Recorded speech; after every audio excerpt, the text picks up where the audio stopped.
So, back to Huzzah, Four Battles of the American Civil War, Volume 1, the series, is Grand Tactical Battles of the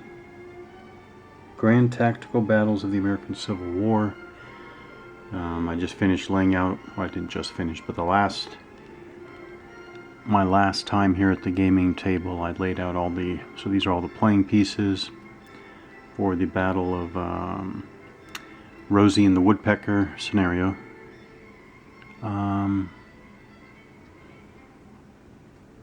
Yeah, so this is from Volume 1 there. Why am I doing that? Why am I back? So I'll move this aside. Here's the map. I'm coming back here because I just a couple days ago, I got Volume 2 here, and I'm making a big deal about this because I'm really not, which is the first thing I wanted to talk about, I'm really not acquiring many new games at all, and I'm gonna go ahead and say it, not interested in a lot of new games. Not gonna go over them because that would not be fair to the games. But I'm also not gonna hide the fact that and I'm gonna make this more explicit. So over the last several years, I've discovered a lot of incredible games, and almost none of them are new games. Again, I consider certainly mid-2000s to today to be new. Before that is old. So what have I discovered in the last several years? I discovered the Assault series. Wow. That was a wow discovery. Is that a good way to put it? I don't know. Probably not. Let's see, I discovered Rebel Yell. Wow. Discovered Iron Cross. Wow. Discovered MBA, that's Main Battle Area, by Omega Games. Wow. And right down the list.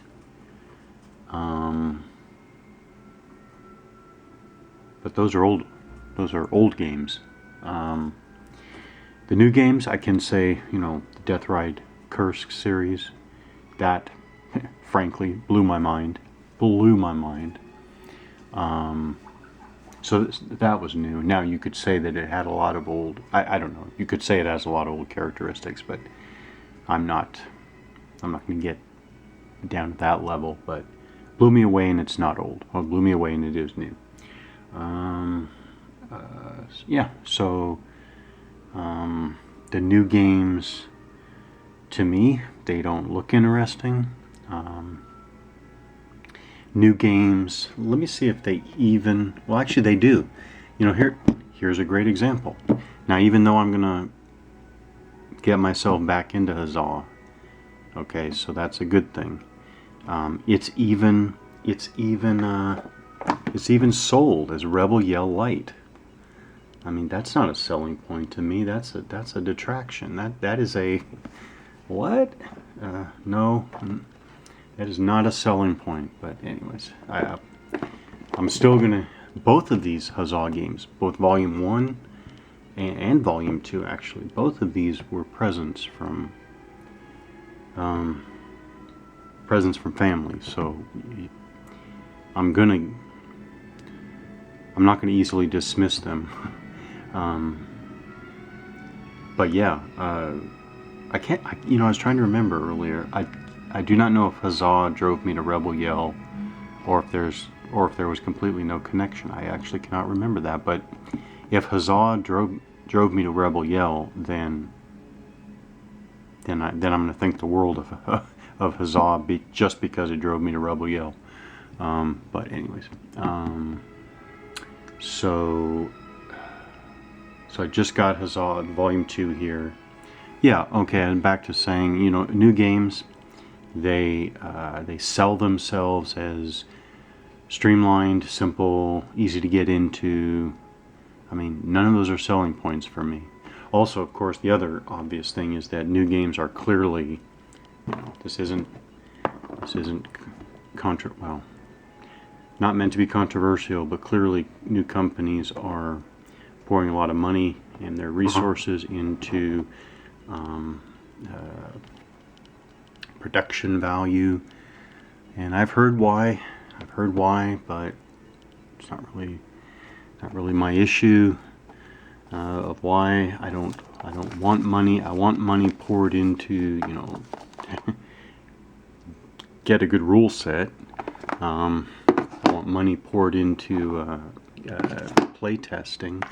I want money poured into scenarios and different maps, etc. I don't want money poured into not even this full glossy watermarked rule book. I mean, it's not that it's nice, but just beyond unnecessary. These play aids. I mean, I could cut cheese with these things. I could cut cheese with these things. I kept trying to figure out if these were 2 or 3 play aids stuck together. They're so thick. Again, okay, I appreciate it, but I put everything in paper protectors anyways. And and I'm going to go ahead and say this at this point. This is getting frustrating with these new games. They put all this money into this, right? And then months after the game, or maybe a year after the game is out, there are mistakes on it anyways, and I wind up printing out something, an updated, corrected version off the internet anyways. So anyways, all I'm saying is I don't need all this stuff. Don't need it. Don't want it. Not interested in it. Again, I would rather have but anyways, I'm not going to change anything in that. I'm not going to change anything. These chits, and okay, I'm going to say this. These chits are insanely thick. I'm pretty sure I read the other day, somebody online actually said these counters are actually too thick. I don't know if they're too thick. I haven't taken them. Obviously, I haven't prepped them yet, but boy, when I pulled them out again, I was like, my God, these things are thick. And again, I don't need thick counters. I do not need thick counters. I'm actually okay with thin counters. I'll take thin counters if you give me, 1,000 more counters. Give me 1,000 more counters thin, and I'll just use tweezers or whatever. These maps do look like they are a huge, these maps do look like they are a huge step up from the Volume 1 maps, which really weren't. Volume 1 maps,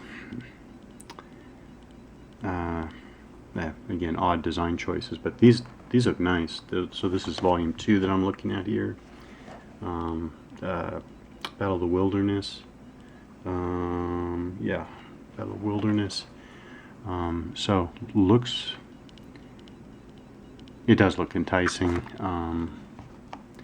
Okay, yeah, so since I got this just a couple days ago, I'm thinking, okay, I'm going to go back. I'm going to take a look at Volume 1 again. I don't even know why I'm sure I just moved on because there were other games to play, but